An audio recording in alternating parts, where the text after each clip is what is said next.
भारत में लोगों का एक छोटा दल है जो रात में ईएमएफ सेंसर या detector, EVP recorder, motion sensor कैमरे और टच सेंसर से लैस होकर असाधारण के बारे में मिथकों का पता लगाने के लिए निकलता है।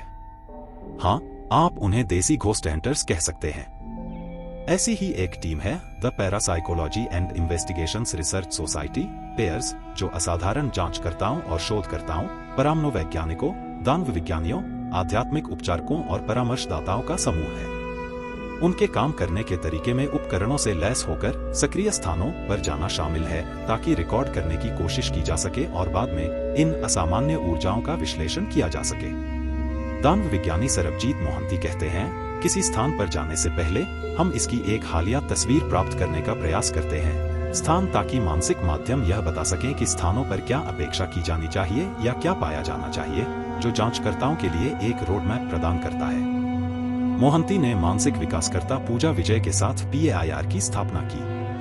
प्रथम अमरधाम श्मशान, पनवेलक ब्रिस्तान और श्मशान भूतों के लिए स्पष्ट रूप से आम शिकारगाह है। स्थान निश्चित रूप से मायने रखता है। इस विशेष कब्रिस्तान ने कई राहगीरों को डरा दिया है। एक कहानी यह है कि रात में बाहर सड़क पार कर रही एक महिला के रोंगटे खड़े हो गए और उसी क्षण उसके स्कूटर सहित आसपास की लाइटें बंद हो गईं। अन्य लोगों ने भूत प्रेतों और चलती फिरती परछाइयों को देखने की बात कही है और क्षेत्र में होने वाली दुर्घटनाओं के लिए उन्हें जिम्मेदार ठहराया है। अपनी जांच के दौरान पेयर्स मानसिक टीम ने पाया कि उस स्थान पर कई आत्माएं थीं, जैसा कि तापमान सेंसर और EMF सेंसर पर परिवर्तनों के माध्यम से दर्ज किया गया था। दूसरा वसई किला या बेसिन किला पुर्तगालियों द्वारा निर्मित एक विशाल संरचना है जो अरब की ओर देखती है। समुद्र। यह किला पुर्तगालियों, अंग्रेजों और मराठों के नियंत्रण में रहा है और कई मौतों का मूक गवाह रहा है। यह शहर के कई स्थानों में से एक है जिसके बारे में स्थानीय लोग वास्तव में भूतिया मानते हैं, हालांकि इसने कोल्डप्ले को वहां अपना वीडियो शूट करने से नहीं रोका।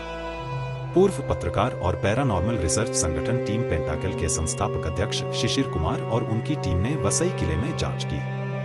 प्रारंभ में उन्हें नहीं लगा कि यह भुतहा है, क्योंकि इसके आसपास अभी भी कई लोग रहते हैं। पहली बार, कुमार कहते हैं, सब कुछ सुचारू रूप से चला और किसी भी मशीन ने काम नहीं किया। फिर मैंने इस तरकीब का इस्तेमाल किया जहां मैंने आत्माओं से कहा कि जैसे मैं ताली बजाता हूं वैसे ही ताली बजाएं और ऐसा ही होने लगा। मोहंती कहते हैं कि उनकी मानसिक रीडिंग से पता चलता है कि एक महिला की हत्या कर दी गई थी और जिसका शव किले में कुएं के पास फेंक दिया गया था।